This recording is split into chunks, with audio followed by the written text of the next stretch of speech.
What's up, guys? In this video we're going to be going over the clip window for audio. So you're going to be working with two types of audio, loops and non-loops. So a non-loop would be a crash, for example, and a loop would be a loop from, insert sample pack here. The clip window is down here. Also there's a little tab for your effects. So two little tabs down here.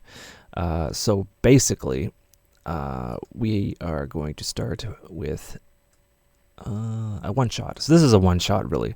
So the warping is on. This is an entirely different or separate video. So I'm going to turn warping off. So when you turn warping off, it snaps back. So Ableton kind of guesses, and it guesses kind of well, the loop length. So it is accurately detected that this is a 128, judging by the transients. This is a loop, and you'll see that it's it syncs.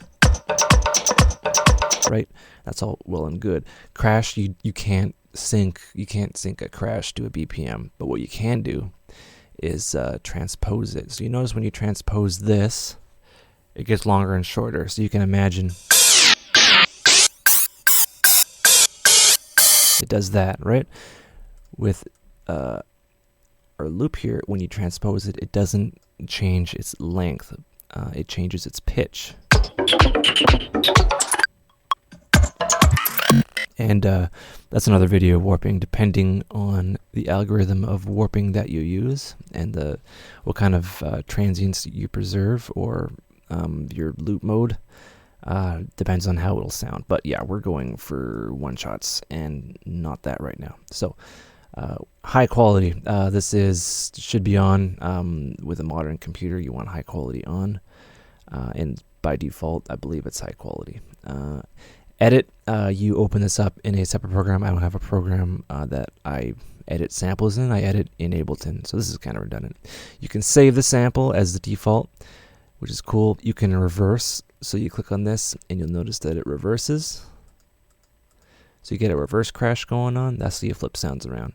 RAM, so if you have a lot of like short samples, or if you have like a loop and you're getting hard drive disk read write errors, which is in the top right here, this button or this will start flashing if you don't have a decent hard drive, and that's not good. And samples won't play, so you might have to load them into RAM. Typically this could cause memory errors in Ableton, so I would kind of leave it alone. Again, you have your transpose, so you can transpose this up or down in semitones. So 12 would be an octave, and then 24 would be 2 octaves up, down, etc., etc. You have a detune, which is a fine detune. Right? See, making it subtly longer and shorter. And your volume, and this is per clip volume. This doesn't affect this volume, right? And that's all well and good. You can name them, name your clips. So say if you make a revision, you can go crash 2, crash 3, so it's all organized in your file. You can change the color. I like purple. It's a running joke. You can also select a color by right-clicking up here on the clip. Grooves, we're going to get into grooves, absolutely. You can show hide your sample box, so it's just audio, or you can show it. Yeah, we're going to get to that later. So envelopes. Envelopes, you know how we did automation before. This is basically the same thing. So what you can do is you have to have it warped though. So yeah, we're going to get into that. Totally gapped out.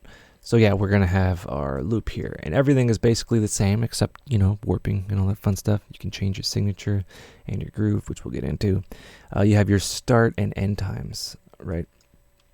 So you can either drag this loop marker to change your loop. So say if you want just this or this. Right, so those familiar with like Tractor and all that fun stuff, you can change your loop, everything, and you can change it here, start and stop position, and this is your loop control, which is pretty cool. You can also choose to start at a particular point, so you can start like, I don't know, right here, and it'll start the sample from here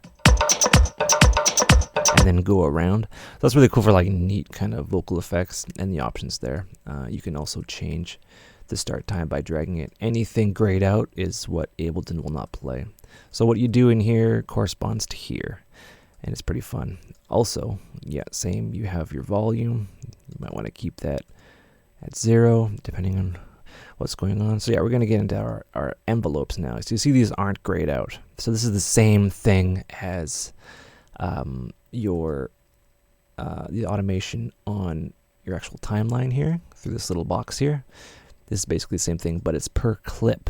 So you have like two kind of modulation things, and it makes sense in here. So say, okay, we have volume, so we want to automate the volume. We have this little dotted line up here. Dotted line means that it's not being adjusted by anything. So let's say, okay, we want to loop this area, right? Right.